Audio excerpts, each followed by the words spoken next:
That second explanation has a name most archaeology departments spent decades treating as a punchline: the slow boat hypothesis, developed most prominently by researchers Stephen Oppenheimer and Martin Richards. Where the express train model has the ancestral population moving fast and light out of Taiwan, the slow boat model argues something closer to the opposite, that the same population spent far longer than assumed working through island Southeast Asia and Melanesia, generation after generation, absorbing genetic material from the populations already living there before ever pushing out into open Pacific water. Here's the number that undercuts the express version directly: mitochondrial dating work tracing the deepest Polynesian maternal lineages, building on foundational research by Brian Sykes and colleagues in the mid-1990s, places the divergence of those core lineages somewhere in a 5,500 to 6,000 year window. That's not a fast, clean sprint. That's a window wide enough to fit centuries of mixing most tourist brochure versions of the story simply don't have room for. You'd expect a slower migration to just mean a longer trip. You'd be wrong about what it implies. A longer trip through inhabited islands doesn't just add time to the journey, it adds ancestors. Every generation spent moving through Melanesia instead of past it is a generation where the genetic pool had the chance to widen, absorb, diverge from whatever pure signal the express train model assumes survived the whole route intact. Which means the previously undocumented Polynesian markers the Otago team found in those ancient New Zealand genomes aren't a footnote anymore. They're exactly what a slow, mixing migration would be expected to produce, and exactly what a fast, unmixed one has no mechanism to explain.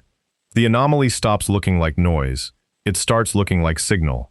Here is where it gets complicated in a different direction entirely. Neither the express train model nor the slow boat model, on their own, accounts for a genetic signal that shows up considerably further east than either camp was arguing about. A signal that doesn't point backward toward Asia at all. For most of the 20th century, the researcher most associated with that idea was treated less like a scientist and more like a cautionary tale. Norwegian explorer Thor Heyerdahl spent 1947 drifting a hand-built balsa raft roughly 7,000 miles from Peru to Polynesia, trying to prove that pre-Colombian South Americans could have reached the Pacific Islands under their own power. He proved the voyage was physically possible. He did not prove it happened. And for decades, most archaeologists treated his entire theory as discredited by association. A colorful stunt, not a testable hypothesis. Then, in 2020, a team led by Stanford geneticist Alexander Ioannidis published a study in the journal Nature that many in the field had spent that same 70 years dismissing in advance. Analyzing genome-wide data from more than 800 individuals across 17 Polynesian islands, alongside 15 indigenous American groups along the Pacific coast, the team reported what they called conclusive evidence: prehistoric genetic contact between Polynesian and Native American populations, with the clearest genetic signature tracing back to the Zenú people of present-day Colombia. Say that again slowly. Colombia, not a neighboring Pacific island, a specific indigenous group on the South American mainland, showing up inside the genomes of people living thousands of miles away, centuries before any European ship crossed the Pacific in either direction. The team dated the admixture to roughly 1150 to 1230 AD in eastern Polynesia, with Rapa Nui, the island closest to South America, showing a separate and notably later signal around 1380 AD. That gap matters. If South Americans had simply drifted onto the nearest island first, Rapa Nui's genetic signal should be the oldest one, not one of the youngest. Instead, the contact appears to have happened first out in open ocean, among voyaging populations, before Rapa Nui was even settled, which means someone was covering enormous distances across the Pacific in both directions, not just landing once and stopping. Researchers are careful here, genuinely careful, not performatively so. The study does not place Native American ancestry inside the specific lineages that went on to settle Aotearoa. No peer-reviewed genetic study currently confirms that link directly.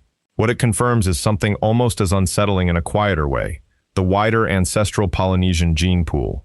The same pool the slow boat model already showed was absorbing outside genetic material for centuries, was never a closed system with only 2 points of contact.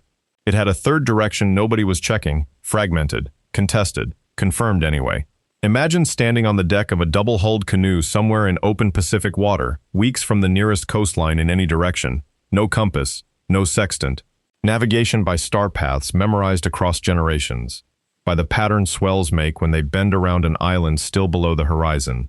by the color of clouds sitting low over land that hasn't come into view yet. Lashed somewhere in the hull, tubers of a plant called Ipomoea batatas, the sweet potato, native not to any Pacific island but to South America.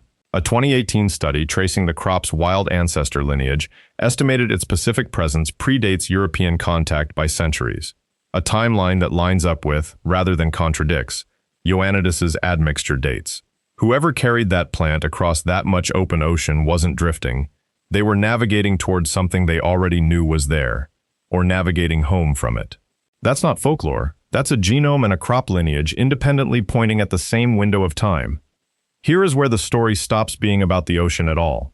The single largest disruption to what researchers can now reconstruct about Maori ancestry didn't happen on any Pacific voyage.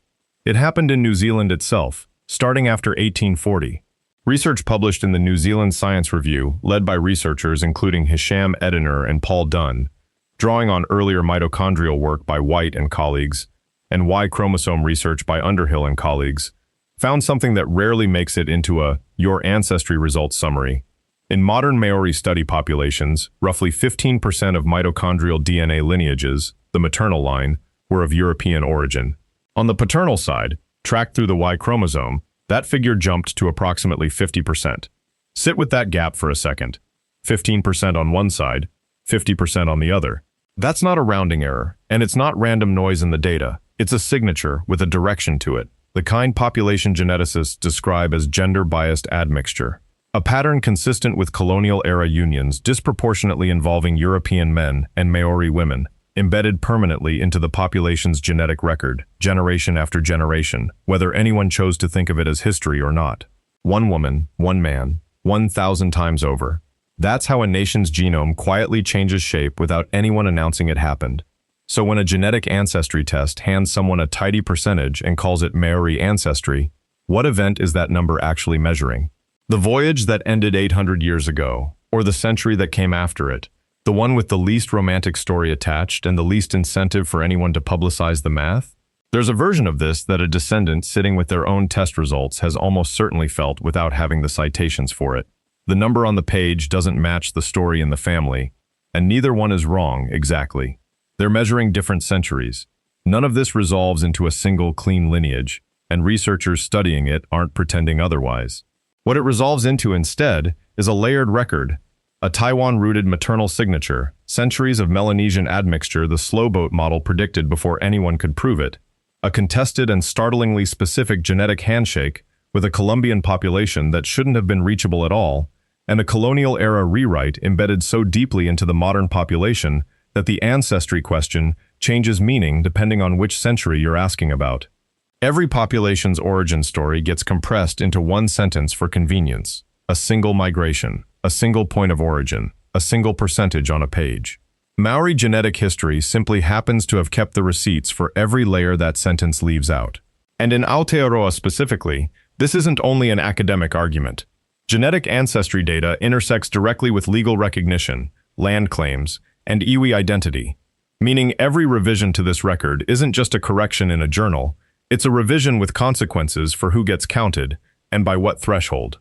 Think of it less like a single river running from source to sea, and more like a document that's been copied, translated, and annotated by a different hand in every generation. The original text still technically there underneath, but no version of it left unmarked by whoever held the pen next. The ancestry they didn't want you to know was never one hidden fact waiting to be uncovered. It was how many times the story had to be quietly rewritten just to keep sounding simple, and how few of those rewrites ever made it into the version anyone was told to believe.